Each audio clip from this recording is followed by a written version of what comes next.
এই দুনিয়ার জমিনে আমার মা নাই, আমার বাবা নাই, আমি বড় এতিম, তোমরা সবাই জানো। ও সাহাবায়ে কারাম শোনো, এই যে সন্তানটা দেখছো, এই সন্তানের মা নাই, বাবা নাই, এই সন্তানটাও বড় এতিম। তোমাদের কাছে আমি একটা বাণী পৌঁছায় দেই, তোমরা উপস্থিতরা অনুপস্থিতদের কাছে এই কথাটা পৌঁছায় দিবা। কেউ যদি এতিম পাইয়া এতিমের মাথার মধ্যে হাত বুলাইয়া দেয়, ওই হাতের নিচে যত চুল থাকবে ওই চুল পরিমাণ সওয়াব আল্লাহ তার আমলনামায় দান করবে। সুবহানাল্লাহ। এই জন্য বাবা এতিমদের সম্মান করবেননি, এতিমদের খোঁজ খবর নেবেননি। বাবা একটু তাকায় দেখেন তো, নিজের সন্তানের একটা পোশাক হয় না, দুইটা পোশাক হয় না, শীতের সময় কয়েকটা পোশাক আপনি কিনে দেন, ঠিক না? হ্যাঁ, সন্তানের একটা ভালো খাবার প্রয়োজন, সন্তানের জন্য তাড়াতাড়ি নিয়ে আসেন, নিজে না খাইয়া হলে সন্তানের জন্য আসেন। এমন আছে না? কথা বলেন ঠিক না বেটি? হ্যাঁ, কত সন্তান এতিম। আহা, আমরা তো মাদ্রাসায় পড়াই, আমরা জানি। তাকায় তাকায় দেখি অনেকের বাবার আসিয়া যখন সন্তানদেরকে দেয়, টাকা পয়সা দেয়, যখন যেটা চাই দেয়, কিন্তু এতিম বাচ্চারা তাকায় তাকায় থাকে আর কান্না করে। এমন এতিম আছে না নাই? কথা বলেন আছে না নাই? এই মাদ্রাসাগুলোর মধ্যে এতিম বাচ্চারা পড়ালেখা করে। এজন্য বাবা আমি যে কথাটা বলতেছিলাম, মূলত কোরআন পড়তে পারেন না, কোরআনের সাথে সম্পর্ক আমাদের রাখতে হবে। কথা বলেন ঠিক না বেটি? কোরআন পড়তে পারেন না, এই কোরআনটার সাথে সম্পর্ক করে নিজের জীবনটাকে সুন্দর করে নেন। আপনি রাস্তা দিয়ে হাঁটতেছেন, হঠাৎ করে একটা ছোট বাচ্চা দেখছেন, বাচ্চাকে ডাক দিয়া বলবেন, সন্তান তুমি একটু সূরা ফাতিহাটা পড়ো, আমিও তোমার সাথে পড়ি। কথা বলেন, এভাবে শুদ্ধ হয়ে যাবে না? তখন সন্তানকে আপনি 10 টাকা দিয়ে একটা রুটি ক্রয় করে দিলেন, তখন সন্তান খুশি হয়ে যাবে। কথা বলেন ঠিক না বেটি? হ্যাঁ, আপনার সন্তানকে আপনি কত রকমের আদর করলেন, কত কিছুই না করলেন। তাকায় দেখেন আপনার সন্তানকে আপনি আদর করলেন, কত কিছুই না করলেন। আরে বাবা আজকে তাকাইয়া দেখো সন্তানদেরকে কত রকম নিজের সন্তানের জন্য আদর আপ্যায়ন করলা। ওই যে সন্তান এতিম, যেই সন্তানের মা নাই, বাবা নাই, অন্ধকার কবরে চলে গেছে, ওই সন্তানের খবর একটা বারো নিলা না। হাসরের ময়দানে কিন্তু তোমার আর আমার জবাবদেহি করতে হবে। আল্লাহ তাআলা বলবে, আমার ক্ষুধা লাগছে, তুই খাবার দিস না।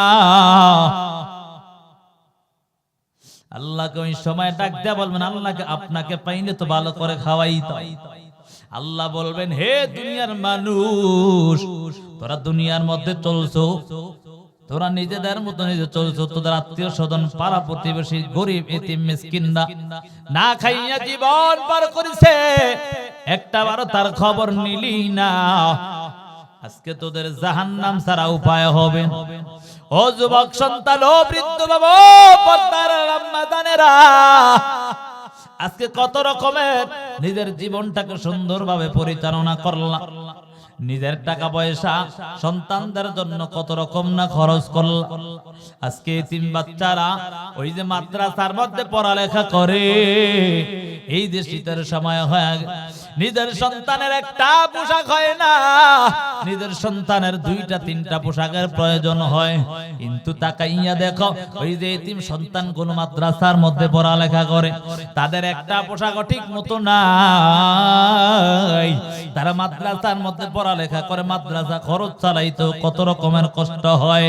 ওরে বাবা, আজকে নিজে সুন্দর খাও, নিজে ভালো খাইয়া নিজের মতো নিজের জীবনটাকে পরিচালনা করলা। রে বাবা, এই জন্য সময় আছে, এখনো সময় আছে। ওই মা বাবার কথা স্মরণ করিয়া, যেই মা বাবা তোমার জন্য আমার জন্য কত রকমের কষ্টই না করল। আজকে এখানে অনেকের মা নাই, অনেকের বাবা নাই, অন্ধকার কবরে চলে গেছে রে বাবা।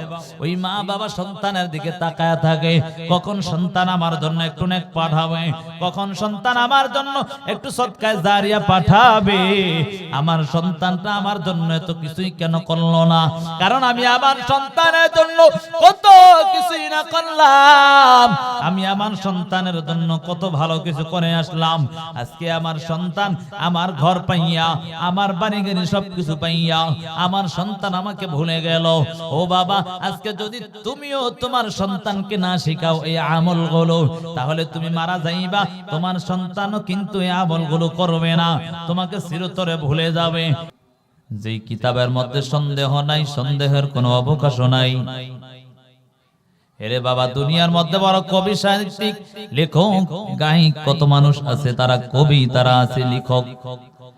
বই লেখে, বই লেখার আগে বা পরে মাঝখানে বলে ভুল হলে ধরায়া দেবেন, ঠিক না? কিন্তু আমার আল্লাহর কোরআনের মধ্যে এই কথা আসেনি, ভুল হলে ধরায়া দেবেন এই কথা আসেনি না। ভুল পথওয়ালারা সঠিক পথে আসে কোরআনকে পাইলে কথা বলেন, ঠিক না বেঠিক? কত বড় বড় বেঈমানরা আমার আল্লাহর এই কোরআনকে রিসার্চ করতে গিয়ে মুসলমান হয়ে গেছে, আছে না নাই? যালিকাল কিতাব, এটা ওই কিতাব জানো ও মুসলমানের দল, এই কিতাবটা এমন একটা কিতাব যেই কিতাবের মধ্যে সন্দেহ নাই, সন্দেহের কোনো অবকাশ নাই। এই কিতাবটাকে যারা আঁকড়ে ধরবে তাদের দাম আমার আল্লাহর কাছে কিতাবের মতো বেড়ে যাবে। সুবহানাল্লাহ। কেমন বাড়বে জানো রে বাবা? আচ্ছা বলেন তো, এই কিতাবটা যখন টেবিলের উপর আমার মতো সলিমুদ্দিন কিতাবটা সামনে পাশে তুইয়া টেবিলে বসার যোগ্যতা আসেনি? বুঝেন কথা? লাথি দিয়ে ফলায় দেব, কথা বলেন, ঠিক না? আমার সম্মান আল্লাহ কেন দিছে জানো? বলে এই কিতাবটা আমার বুকের মধ্যে ধারণ করার কারণে আল্লাহ আমাকে সম্মান দিয়েছে, কথা বলেন, ঠিক না বেট? এরে বাবা, এই জন্য এই কিতাবটাকে যারা সম্মান করবে, এই কিতাবটাকে যারা সিনায় ঢুকাবে, আমার আল্লাহ তাদেরকে ওই কিতাবের মতো সম্মান বাড়ায়া দিবে। একটা উদাহরণ দিলে বোঝা যাবে। মাদ্রাসার মধ্যে ছোট ছোট তালেবুল আলেমরা পড়ালেখা করে, আছে না নাই? ওই মাদ্রাসার ছাত্ররা 70-80 টাকা গজের কাপড় কিনে এনে এই কোরআনের জন্য গিলাফ হিসাবে ব্যবহার করে, ঠিক না? গিলাফের মধ্যে একটা ফিতা থাকে কি থাকে না? এই ফিতাটা যদি মাঝে মাঝে পায়ে লেগে যায়, সাথে সাথে উঠাইয়া সম্মান করে, কথা বলেন, ঠিক না? তার কারণ কি? এই কাপড়টা মাত্র 70-80 টাকা দামের কাপড়। এই কাপড়টার এত দাম কেন? একটা বনি আদম যারা হলো সবচেয়ে উত্তম জাতি, কথা বলেন, ঠিক না বেঠিক? ওয়ালাকাদ কাররামনা বনি আদম, আল্লাহ তাআলা বনি আদমকে সম্মানিত করে বানালেন। ও যুবক সন্তান, ও বৃদ্ধ বাবা, পর্দার আড়ালের আম্মা জানেরা, ভালো করে শুনে নাও। ওই কাপড়টাকে বনি আদম কেন সম্মান করলো?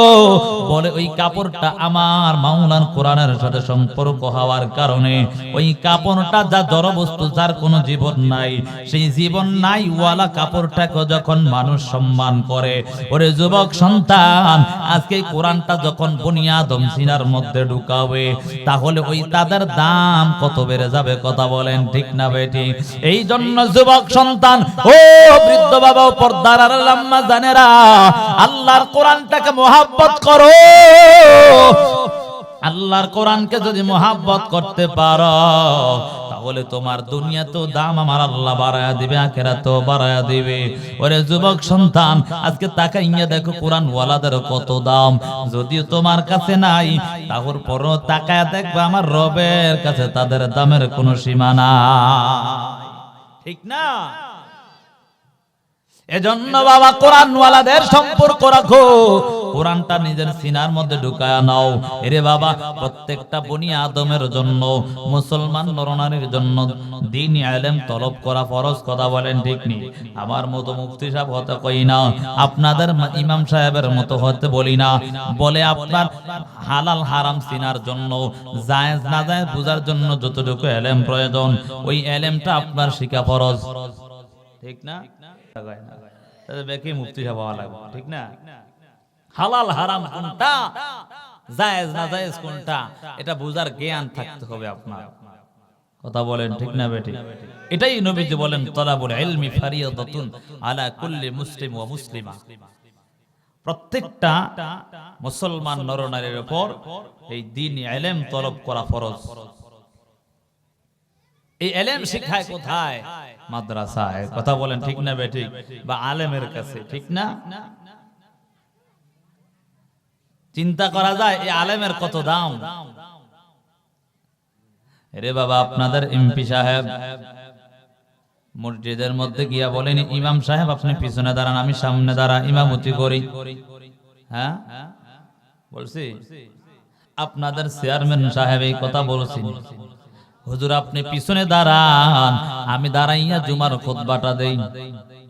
হ্যাঁ না না, কেউ বলার এই সুযোগ নাই, কারণ সে তো আলেম না, এজন্য বলে নাই। কারণ সেও সম্মান করছে আলেমকে, এটা সে সম্মান করে নাই, আমার আল্লাহ তার সম্মান বাড়ায়া দিছে, ঠিক না? আমার আল্লাহ তার সম্মান বাড়াইছে জানো। ও যুবক সন্তান, আজকে তাকাইয়া দেখো, যুবক সন্তান অন্যায় করে। আজকে যুবক সন্তান অন্যায় কাজে লিপ্ত হয়ে গেছে, তার মূল কারণ হলো তার মধ্যে ধর্মীয় জ্ঞান নাই। আজকে যদি যুবক সন্তানের মধ্যে কোরআনের ইলম থাকতো, তাহলে যুবক সন্তান অন্যায় করত না, মা বাবার সাথে অন্যায় আচরণ করত না। আজকে যদি যুবক সন্তানের মধ্যে আমার মাওলার ভয় থাকতো, ওই ইলমটা তার অন্তরের মধ্যে থাকতো, তাহলে যুবক সন্তান কখনো বেনামাজি হতো না। কথা বলেন ঠিক না বেটি? তার মূল কারণ হলো তার মধ্যে কোরআনের জ্ঞান নাই। যদি জ্ঞান থাকতো, তাহলে সে কখন সাথে সাথে বুঝতে পারতো যে নামাজ ছাড়লে আমার বড় গুনাহ হয়, আমি কোরআন ছাড়লে আমার বড় গুনাহ হবে। আমি যদি কোরআনের ইলমটা না ঢুকাই, তাহলে আমার জাহান্নাম ছাড়া উপায় হবে না। এই চিন্তাটা তার মধ্যে সর্বদা থাকতো। ও যুবক সন্তান, ও বৃদ্ধ বাবা, আজকে তাকাইয়া দেখো, তোমার সন্তান কথা শোনে না, তোমার সন্তান তোমার খেদমত করে না, যার কারণ একটাই, তোমার সন্তানের মধ্যে দ্বীনের জ্ঞান না। আল্লাহ বলে এটা ওই কিতাব জানো, লা রাইবা ফি হুদাল লিল মুত্তাকিন।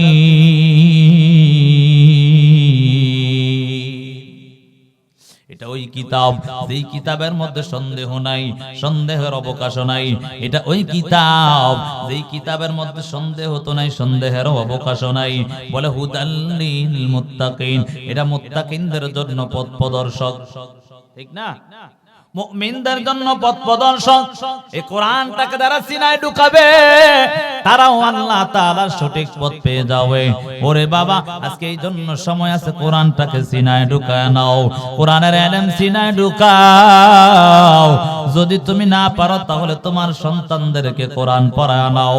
তোমার সন্তানদেরকেও পারলা না, তোমার নাতিপুন্তি যারা আছে তাদেরকেও কোরআন শিখায় নাও। তাদের সাথেও পারো না, তুমি কোরআনওয়ালাদের সাথে মোহাব্বত ঢুকায় নাও। কোরআনওয়ালাদের সাথে মোহাব্বত যদি করতে পারো, ওই হাসরের ময়দানে আমার আল্লাহ তোমাদেরকে কোরআনওয়ালাদের সাথে জান্নাতে দিবে। সুবহানাল্লাহ। ওই কোরআনওয়ালাদের কত দাম জানো? মায়ার নবী হাদিসের মধ্যে জানায়া দেন, ইয়াকালু লিসাহিবিল কুরআন, ইয়াকালু লিসাহিবিল কুরআন ইকরা ওয়ারতাকি ওয়ারাতিল কামা কুনতা তুরাতিলু ফিদ দুনিয়া ফা ইন্না মানজিলাকা ইনদা আখিরি আয়াতিন তাকরাউহা। আমার মায়ার নবী হাদিসের মধ্যে জানায়া দেন, ও দুনিয়ার মানুষ শোনো, যারা কোরআনওয়ালা হয়, হাসরের ময়দানে আমার আল্লাহ ডাক দিয়া বলবে, ওরে কোরআনওয়ালা, ওরে কোরআনওয়ালা, তাড়াতাড়ি তার তিন সহকারে কোরআন তেলাওয়াত করবি, এক এক আয়াত তেলাওয়াত করবি। মতান্তরে ৬৬৬৬ আয়াত তেলাওয়াত করবে, আর ৬৬৬৬ তালা উপরে চলে যাবে। সুবহানাল্লাহ। ওই কোরআনওয়ালাদের মা বাবার কত দাম! হাসরের ময়দানে আমার আল্লাহ কোরআনওয়ালাদের মা বাবাকে নূরের মুকুট পরাইয়া সবার সামনে যখন তোলা হবে, সবাই ডাক দিয়া বলবে, এরা কারা বলো? বলবে, এরা হলেন কোরআনওয়ালাদের মা বাবা। সুবহানাল্লাহ। এরে বাবা ওই সময় আফসোস করবা, কোনো কাজ হবে না। এই জন্য এখনো সময় আছে, নিজের সন্তানদেরকে কোরআন পড়ায় দাও, নিজেও কোরআন ওয়ালাদের সাথে সম্পর্কটা করে নাও। ও বাবা এই কোরআনটার অনেক দাম রে বাবা, আমার আল্লাহ যেমন দামি এই কোরআনটাও তেমন দামি। এই কোরআনের সাথে যারা সম্পর্ক রাখবে আমার আল্লাহ তাদের দাম বাড়ায়া দেবে। কথা বলেন ঠিক না বেটি? এই জন্য বাবা যদি কোরআন পড়তে না পারো সর্বদা চেষ্টায় লেগে থাকো, কোরআন শিকার জন্য চেষ্টা সর্বদা করে নাও, কোরআনের সাথে মুহাব্বতটা ঢুকায় নাও। ওরে বাবা কোরআনের সাথে যদি মুহাব্বত করতে পারো তাহলে তোমার দাম আমার আল্লাহ অনেক বাড়ায়া দিবে। এরে যুবক সন্তান, ইমাম গাজালি রহমতুল্লাহ আলাইহি মিশরের জমিনে ঘুমন্ত হঠাৎ করে কে যেন ডাক দেয়, এরে ইমাম গাজালি ঘুম থেকে জাগ্রত হও, তাড়াতাড়ি ঘুম থেকে জাগ্রত হও। ইমাম গাজালি ঘুম থেকে হঠাৎ করে জাগ্রত হলেন, জাগ্রত হইয়া কিছুই বুঝতে পারে নাই, আবার ঘুমায়া গেলেন। আবার কে যেন ডাক দেয়, এরে ইমাম গাজালি ঘুম থেকে উঠো, তাড়াতাড়ি যাও, মিশরের জমিনে রহমতপুর এলাকার মধ্যে আমার মাওলার একজন খাঁটি আশিক, আমার আল্লাহর একজন খাঁটি বান্দা দুনিয়া থেকে বিদায় নিয়েছে, তাকে দাফন কাফন করার মতো এমন কোন আলেম পাওয়া যাচ্ছে না, তাড়াতাড়ি যাও। ইমাম গাজালি ঘুম থেকে উঠিয়া তাড়াতাড়ি করে ওযু বানাইয়া ফজরের সময় হয়ে গেল, ফজরের নামাজ আদায় করিয়া ইমাম গাজালি তাড়াতাড়ি করে দৌড়ায় ইমাম গাজালি রহমতপুর এলাকার দিকে দৌড়ায়। হঠাৎ করে পাহাড়ি অঞ্চল, পাহাড়ের আশেপাশে তাকাইয়া দেখে কাউকে দেখা যায় না। ইমাম গাজালি পাহাড়ের চূড়ার মধ্যে ওঠার পর নিচের দিকে তাকায় দেখে কিছু আল্লাহর বান্দা জমিনের মধ্যে কাজ করে, তাদের কাছে দৌড়ায় হাজির হয় গেলেন। ইমাম গাজালি ডাক দিয়া বলে, ও আমার মালিকের গোলামরা বলো, এলাকার মধ্যে কেউ কোন দুনিয়া থেকে বিদায় নিয়েছে কিনা একটু জানতে চাই। ইমাম গাজালি প্রশ্ন করার পর ওই আল্লাহর বান্দারা ডাক দিয়া বলে, না না আমরা কেউ জানি না, আমরা এখানে কাজ করতে আসছি এই জন্য কাজ করি। এই কথা বলার পর বলে, না না কেউ কি মারা গেছে কিনা একটু জানতে চাই। হঠাৎ করে একজন আল্লাহর বান্দা ডাক দিয়া বলে, ওই ইমাম সাহেব এই যে পাহাড়টা দেখা যায়, পাহাড়ের অপর সাইডে একটা কুঁড়ে ঘর আছে, ওই ঘরওয়ালাদেরকে গিয়ে আপনি প্রশ্ন করতে পারেন। ইমাম গাজালি এই কথা শোনার পর পাহাড়ে উঠিয়া আবার ওই ঘরওয়ালাদের কাছে দৌড়ায়া হাজির। ঘরের কাছে গিয়া তাকাইয়া দেখে ঘরের দরওয়াজার সামনে একজন যুবক বসে বসে কান্না করে। ইমাম গাজালি দৌড়ায়া হাজির, ওই যুবকের কাছে গিয়া বলে, হে যুবক সন্তান কেন তুমি কান্না করো বলো, তার কারণ কি একটু জানতে চাই, তুমি কান্নার কারণটা কি? এবার যুবক সন্তান বলে, ও হুজুর আমি কান্না করি আমার বাবা মারা গেছে এই জন্য না। বলে কেন কান্না করো? বলে আমার বাবা গত রাত্রে মারা গেছে, দুনিয়া থেকে বিদায় নিয়ে চলে গেছে, কিন্তু আমার বাবাকে কাফন দাফন করার মতো কোনো আলেম আমি পাই না, এই জন্য আমার কান্না হয়। এবার ইমাম গাজালি ডাক দিয়া বলে, যুবক সন্তান কান্নার কোনো দরকার নাই, আমার মাওলা আমাকে তোমার বাবার কাফন দাফনের জন্য পাঠালেন। সুবহানাল্লাহ। ইমাম গাজালি বলে, ও যুবক সন্তান তাড়াতাড়ি গরম পানির ব্যবস্থা করো, তাড়াতাড়ি কাফন দাফনের ব্যবস্থা করো, আর দেরি করার দরকার নাই। পানি গরম করার পর ইমাম গাজালি মিলিয়া সন্তান মিলিয়া বাবাকে গোসল করাইয়া যখন কাফন পরালেন, কাফন পরাইয়া জানাজার ময়দানে হাজির। জানাজার ময়দানে গিয়া আল্লাহর বান্দা ইমাম গাজালি যখন তাকবীর বাঁধলেন, তাকবীর বাঁধিয়া চার তাকবীরের সাথে জানাজা শেষ করার পর ইমাম গাজালি তারপর যখন ওই লাশটা নিয়ে কবরস্থ করার জন্য কবরের দিকে রওনা, হঠাৎ করে আমার মাওলার কেমন যেন কুদরত। ইমাম গাজালি কারো কাছে কিছুই বলেন না, ইমাম গাজালি যতই সামনে অগ্রসর হয় তেমনি মাওলার কুদরত জাহির হয়। ইমাম গাজালি যখন কবরের সামনে দাঁড়াইয়া কেমন যেন আমার মাওলার কুদরত এমন ভাবে প্রকাশ পেতে লাগলো। ইমাম গাজালি ওই যুবককে ডাক দিয়া বলে, ও যুবক সন্তান বলো তোমার বাবা এমন কোন আমল করতে একটু জানতে চাই।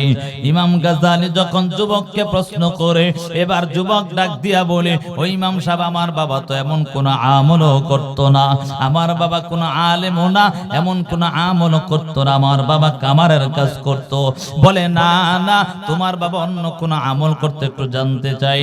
এবার যুবক সন্তান বলে, ও ইমাম সাহেব, আমার বাবা কামারের কাজ করতো, কিন্তু একটা কাজ সর্বদা করতো। বলে এমন কি কাজ বলো? বলে সেই কাজটা হলো, আমার বাবা যখন মুয়াজ্জিন আযান দিত, সাথে সাথে কাজ থুইয়া আমার মাওলার কুদরতি কদমে সিজদা দেওয়ার জন্য হাজির হয়ে যাইত। ইমাম গাজ্জালী বলে, না না, তোমার বাবার অন্য কোন আমল আছে বলো? আমি জীবনে কত মানুষের জানাজার ইমামতি করলাম, আমি জীবনে কত মানুষের কাফন পরালাম, আমি জীবনে কত মানুষের দাফন করলাম, কিন্তু এমন কুদরত আমি কোথাও দেখি না। বলো তোমার বাবা এমন কোন আমল করতো? এবার যুবক সন্তান বলে, ও ইমাম সাহেব, আমার মার কাছে জানতে পারেন আমার বাবা গোপনে কোন আমল করতো কিনা। এবার ইমাম গাজ্জালী পর্দার আড়াল থেকে আল্লাহর বান্দাকে ডাক দিয়া বলে, ওরে বোন, বলো বলো, তোমার স্বামী এমন কোন আমল করতো, আমি একটু জানতে চাই। আল্লাহর বান্দে বলে, ইমাম সাহেব, আমার স্বামী তো এমন কোন আমলদার মানুষ ছিলেন না, এমন কোন আলেমও না, তাহলে কেন একটু জানতে চাই তোমার স্বামীর কবর থেকে আমার মাওলার কেমন যেন কুদরত, কুদরত, ওই কুদরত আমি সহ্য করতে পারি না। বলে কি এমন কুদরত বলো?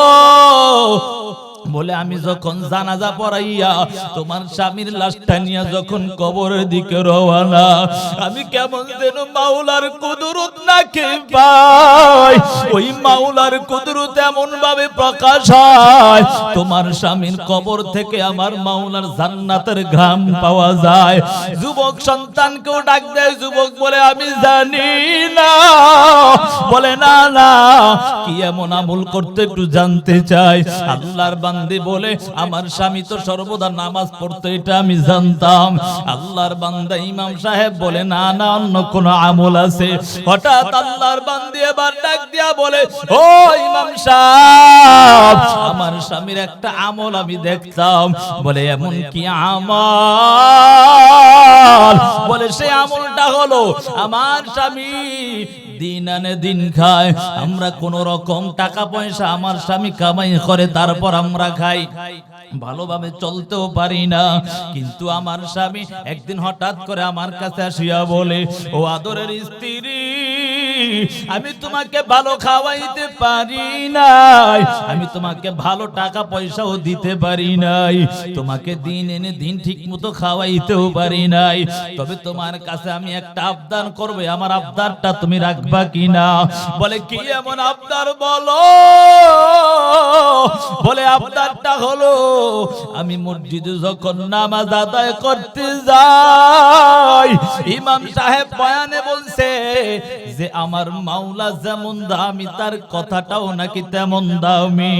ওই তার কথাটাকে যদি কেউ মোহাব্বত করে, আমার আল্লাহ নাকি তাকে মোহাব্বত করবে। ও আদরের স্ত্রী, শোনো শোনো, আমি যে মোহাব্বত করব মাওলার ওই কালামটা, কিন্তু আমার কাছে টাকা পয়সা নাই, আমি ঘরে কিভাবে আনবো?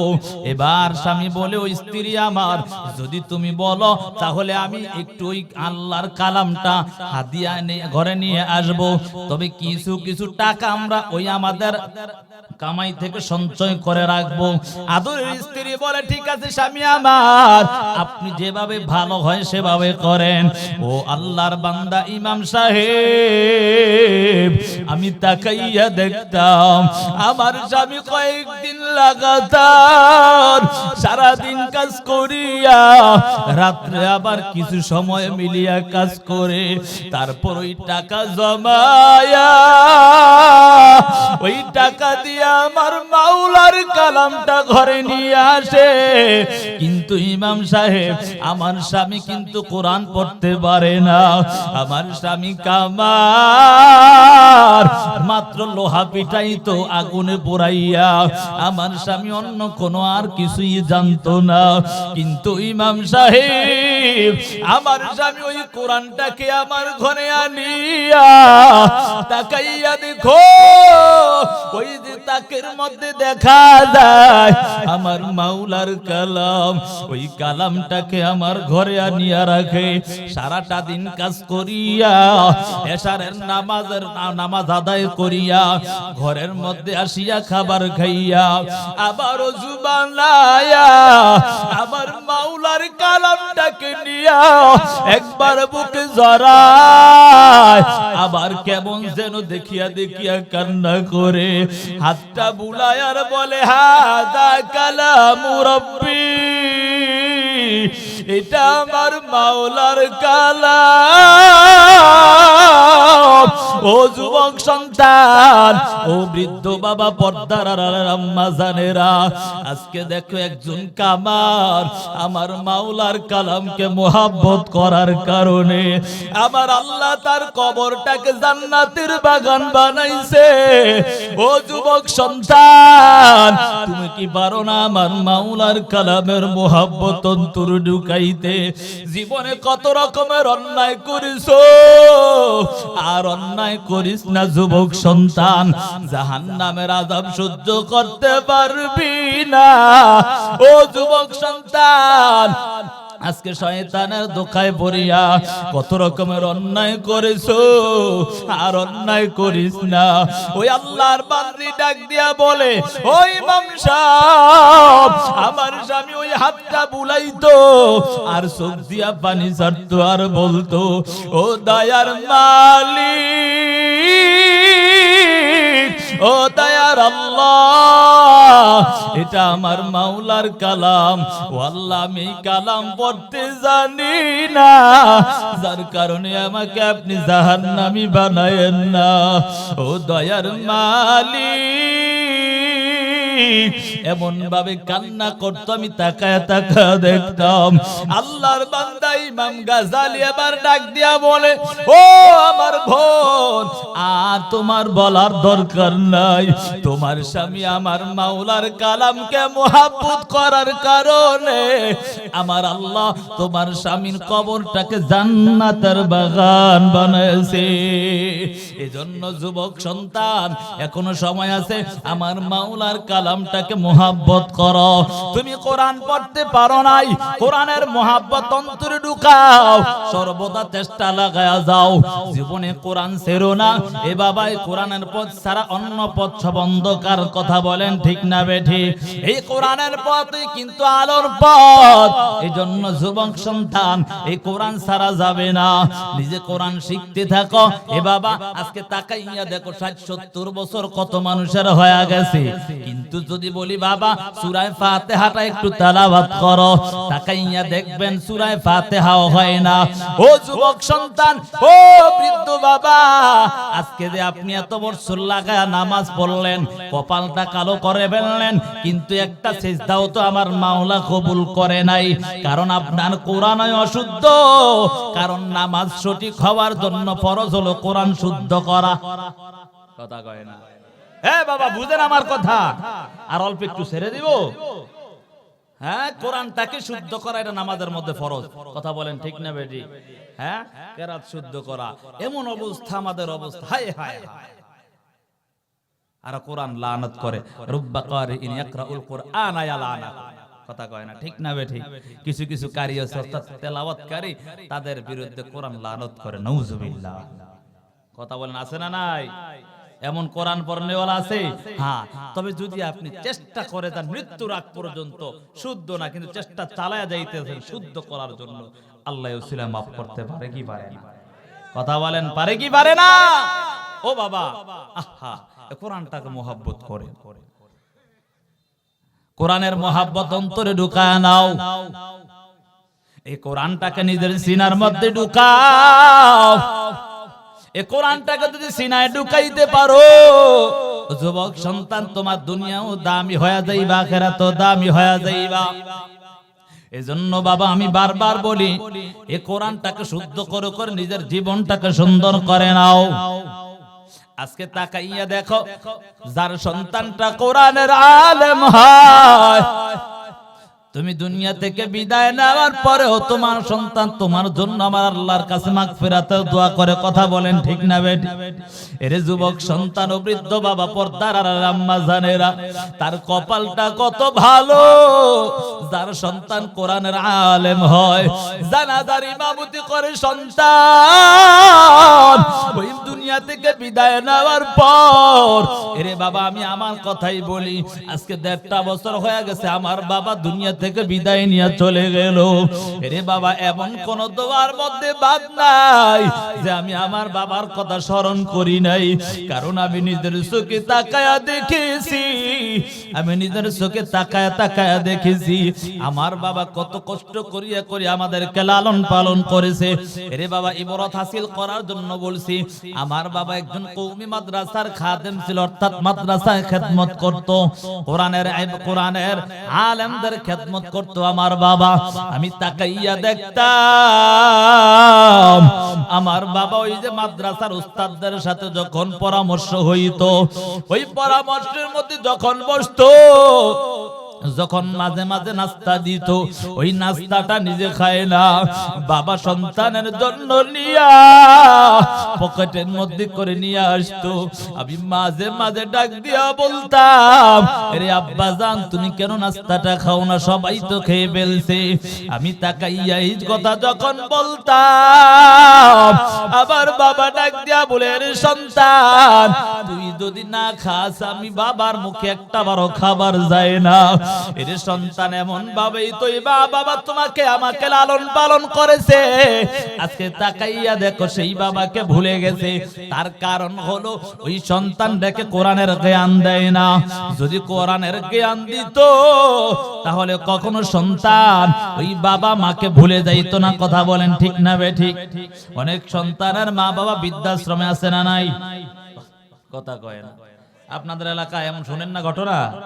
হ্যাঁ, বৃদ্ধাশ্রমে পুরো ইমাম সাহেবের মা বাবা শুনেছেন? হ্যাঁ, কথা বলেন। ইমাম সাহেবের মা বাবা দেখছেন বৃদ্ধাশ্রমে আছে।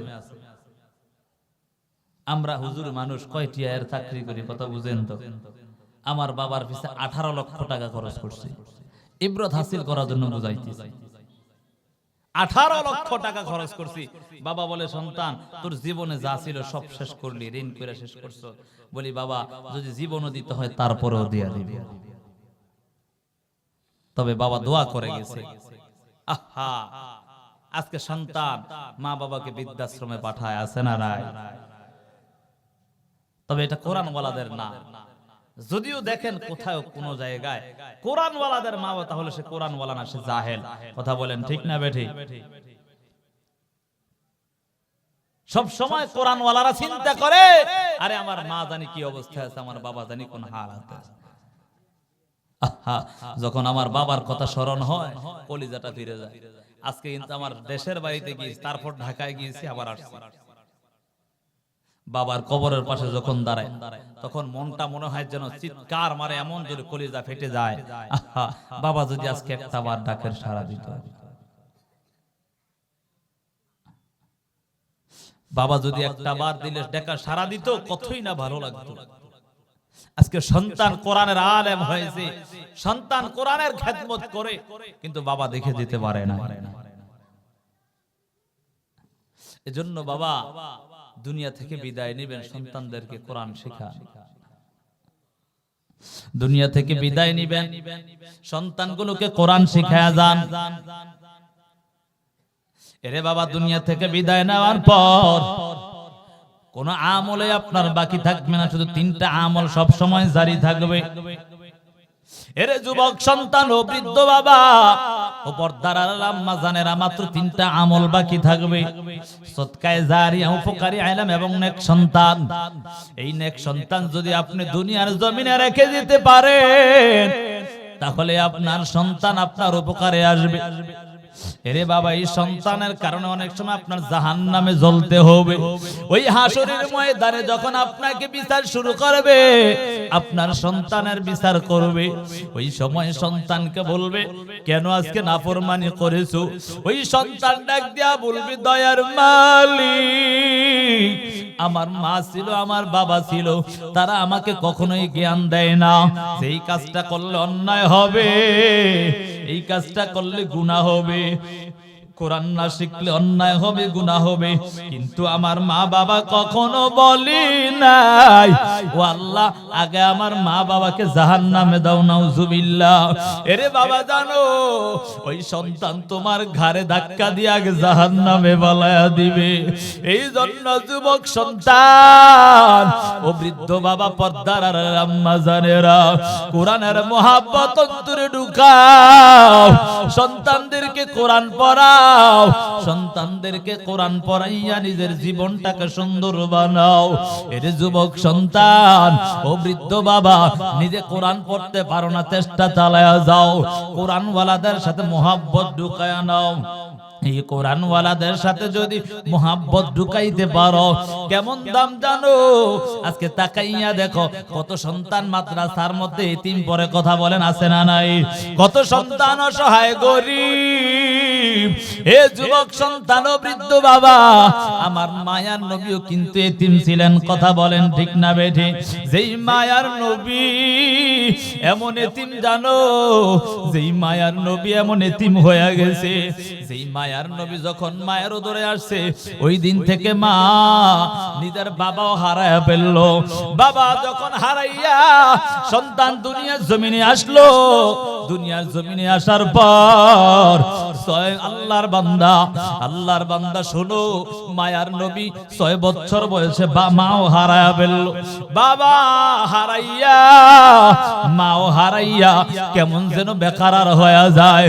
আল্লাহর নবী একদিন মাকে ডাক দিয়া বলে, মা, ওরে মা, আমার তো মনে চায় আমার বাবার খবরটা একটু দেখার জন্য।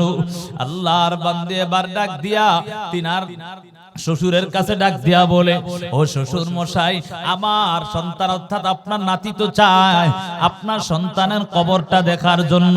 এবার শ্বশুর গিয়া তাড়াতাড়ি উম্মে আয়মান নামক একজন খাদেম এবং সফর সঙ্গী দিয়া পাঠাইয়া দিলেন। সফর সঙ্গী দিয়া পাঠাইয়া আল্লাহর নবী যখন মাকে নিয়ে রওনা হয়, আল্লাহর নবী যখন বাবার কবরের পাশে দাঁড়ালেন, বাবার কবরের পাশে দাঁড়াইয়া মায়ার নবী আবার কান্না করে, ওরে আব্বা জান, দুনিয়ার জমিনে আমি কত সন্তানদের দেখলাম বাবা আসিয়া ডাক দেয়, আবার তারাও বাবা বাবা বলে ডাক দেয়, কিন্তু নবী এমন ভাবে কান্না করে বলে, আব্বা জান, আমি কোনোদিনও বাবা বলে ডাক দিতে পারি নাই। এমন ভাবে কান্না করে, মা সন্তানের কান্না দেখিয়ে সহ্য করতে পারে নাই। এবার নবী ডাক দিয়া বলে, ও আব্বা জান, আপনাকে কি একটা বারো আমি ডাকও দিতে পারলাম না? মা সন্তানকে বুকে ধরে বলে, সন্তান, তোমার বাবা দুনিয়া থেকে বিদায় নিয়ে চলে গেছে, যত বলে এখন আর দুনিয়ার জমিনে আসবে না।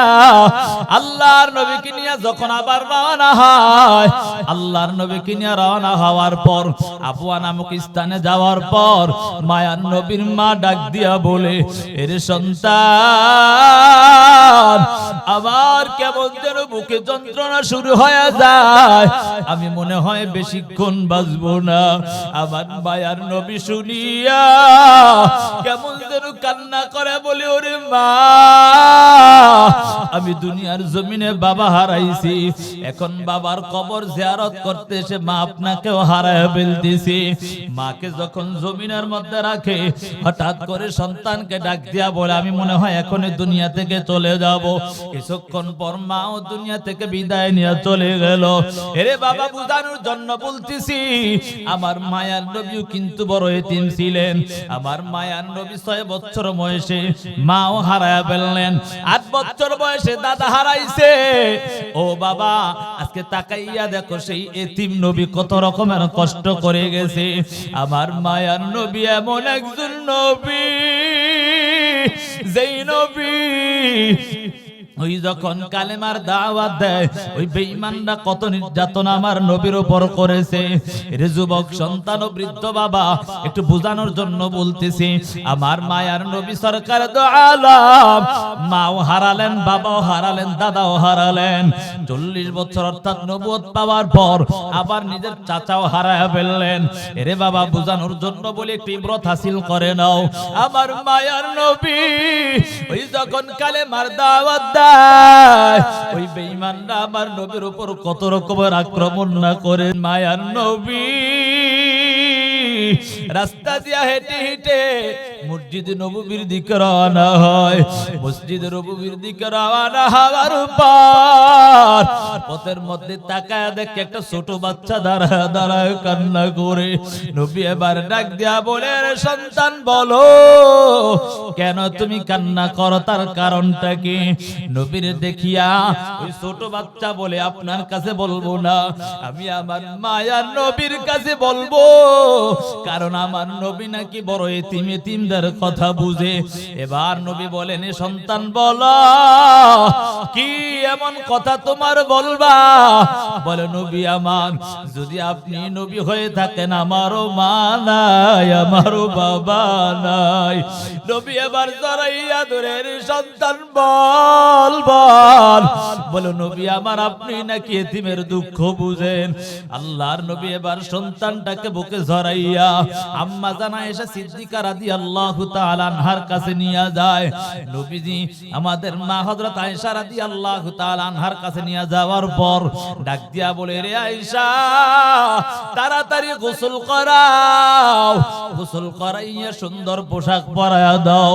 ছোট বাচ্চাটাকে গোসল করায়া সুন্দর পোশাক পরায়া মায়ার নবী হাতে ধরে ধরে চললেন।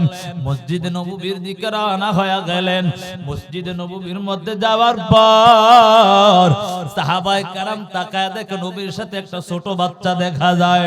সাহাবায়ে কেরাম চিন্তিত, নবীর সন্তান কাসেম, তাহের, ইব্রাহিম সবাই তো ছোট থাকতে মারা গেছে, এটা আবার কোন এমন সন্তান? ওই সন্তানটা নবীর সামনে বসছে। মায়ার নবী ওই সন্তানটাকে নিয়ে নবীর সাথে মিম্বারের মধ্যে বসালেন। এবার সন্তানটাকে নিয়ে যখন বসলেন, নবী এবার তাকায়া দেখতে পায় ওই এলাকার যত মানুষ আছে সাহাবায়ে কেরাম সবাই কেমন যেন প্রশ্ন প্রশ্ন ভাব চেহারার মধ্যে দেখা যায়। এবার নবী বলেন, ও সাহাবায়ে কেরাম, আমি বুঝতে পেরেছি তোমরা, তোমাদের মনের মধ্যে প্রশ্নের চাপ দেখা যায়, এই সন্তানটাকে, এটাই তোমাদের প্রশ্ন। এবার সাহাবায়ে কেরাম বলে, ইয়া রাসূলুল্লাহ, আমরা এই প্রশ্নটাই করতে চাই। ওই আল্লাহর বান্দারা যখন প্রশ্ন করলো, ও নবী আমার, আপনার তো কোনো সন্তান ছোট নাই, কিন্তু এই সন্তানটাকে আমরা একটু জানতে চাই। এবার নবী কান্না জড়িত কণ্ঠে বলো, সাহাবায়ে কেরাম শুনো, আমার দুনিয়ার জমিনে মাও নাই, বাবাও নাই। আমি দুনিয়ায় আসার আগে আমার বাবা হারাইলাম। আমি দুনিয়ায় আসার পর 6 বছর বয়সে আমার মাও হারালাম। এই দুনিয়ার জমিনে আমার মা নাই, আমার বাবা নাই, আমি বড় এতিম, তোমরা সবাই জানো। ও সাহাবায়ে কেরাম শোনো, এই যে সন্তানটা দেখছো, এই সন্তানের মা নাই, বাবা নাই, এই সন্তানটাও বড় এতিম। তোমাদের কাছে আমি একটা বাণী পৌঁছায় দেই, তোমরা উপস্থিতরা অনুপস্থিতদের কাছে এই কথাটা পৌঁছায় দিবা। কেউ যদি এতিম পাইয়া এতিমের মাথার মধ্যে হাত বুলাইয়া দেয়, ওই হাতের নিচে যত চুল থাকবে ওই চুল পরিমাণ সওয়াব আল্লাহ তার আমলনামায় দান করবে। সুবহানাল্লাহ। এই জন্য বাবা, এতিমদের সম্মান করবেননি, এতিমদের খোঁজ খবর নেবেননি। বাবা, একটু তাকায় দেখেন তো, নিজের সন্তানের একটা পোশাক হয় না, 2টা পোশাক হয় না, শীতের সময় কয়েকটা পোশাক আপনি কিনে দেন, ঠিক না? হ্যাঁ, সন্তানের একটা ভালো খাবার প্রয়োজন, সন্তানের জন্য তাড়াতাড়ি নিয়ে আসেন, নিজে না খাইয়া হলে সন্তানের জন্য আসেন। এমন আছে না? কথা বলেন, ঠিক না বেটি? হ্যাঁ, কত সন্তান এতিম। আহা, আমরা তো মাদ্রাসায় পড়াই, আমরা জানি। তাকায় তাকায় দেখি অনেকের বাবার আসিয়া যখন সন্তানদেরকে দেয়, টাকা পয়সা দেয়, যখন যেটা চায় দেয়, কিন্তু এতিম বাচ্চারা তাকায় তাকায় থাকে আর কান্না করে। আহা, এমন এতিম আছে না নাই? কথা বলেন, আছে না নাই? এই মাদ্রাসাগুলোর মধ্যে এতিম বাচ্চারা পড়ালেখা করে। এজন্য বাবা আমি যে কথাটা বলতেছিলাম, মূলত কোরআন পড়তে পারেন না, কোরআনের সাথে সম্পর্ক আমাদের রাখতে হবে। কথা বলেন ঠিক না বেঠিক? কোরআন পড়তে পারেন না, এই কোরআনটার সাথে সম্পর্ক করে নিজের জীবনটাকে সুন্দর করে নেন। আপনি রাস্তা দিয়ে হাঁটতেছেন, হঠাৎ করে একটা ছোট বাচ্চা দেখছেন, বাচ্চাকে ডাক দিয়া বলবেন, সন্তান তুমি একটু সূরা ফাতিহাটা পড়ো, আমিও তোমার সাথে পড়ি। কথা বলেন, এভাবে শুদ্ধ হয়ে যাবে না? তখন সন্তানকে আপনি 10 টাকা দিয়ে একটা রুটি ক্রয় করে দিলেন, তখন সন্তান খুশি হয়ে যাবে। কথা বলেন ঠিক না বেঠিক? হ্যাঁ, আপনার সন্তানকে আপনি কত রকমের আদর করলেন, কত কিছুই না করলেন। তাকায় দেখেন আপনার সন্তানকে আপনি আদর করলেন, কত কিছুই না করলেন। আরে বাবা, আজকে তাকাইয়া দেখো সন্তানদেরকে কত রকম নিজের সন্তানের জন্য আদর আপ্যায়ন করলা। ওই যে সন্তান এতিম, যেই সন্তানের মা নাই বাবা নাই, অন্ধকার কবরে চলে গেছে, ওই সন্তানের খবর একটা বারো নিলা না। হাসরের ময়দানে কিন্তু তোমার আর আমার জবাবদেহি করতে হবে। আল্লাহ তাআলা বলবে, আমার ক্ষুধা লাগছে তুই খাবার দাস না। আল্লাহকে ওই সময় ডাক দেয়া বলবেন, আল্লাহকে আপনাকে পাইলে তো ভালো করে খাওয়াইতাম। আল্লাহ বলবেন, হে দুনিয়ার মানুষ, তোরা দুনিয়ার মধ্যে চলছো, তোরা নিজেদের মতো নিজে চলছো, তোদের আত্মীয় স্বজন পাড়া প্রতিবেশী গরিব এতিম মিসকিনরা না খাইয়া জীবন পার করেছে, একটা বারো তার খবর নিলি না। আজকে তোদের জাহান্নাম ছাড়া উপায় হবে। ও যুবক সন্তান, ও বৃদ্ধ বাবা, পদ্মার আম্মাজানেরা, আজকে কত রকমের নিজের জীবনটাকে সুন্দরভাবে পরিচালনা করলাম, নিজের টাকা পয়সা সন্তানদের জন্য কত রকম না খরচ করল। আজকে এতিম বাচ্চারা ওই যে মাদ্রাসার মধ্যে পড়ালেখা করে, এই যে শীতের সময় হয়, নিজের সন্তানের একটা পোশাক হয় না, নিজের সন্তানের 2টা 3টা পোশাকের প্রয়োজন হয়।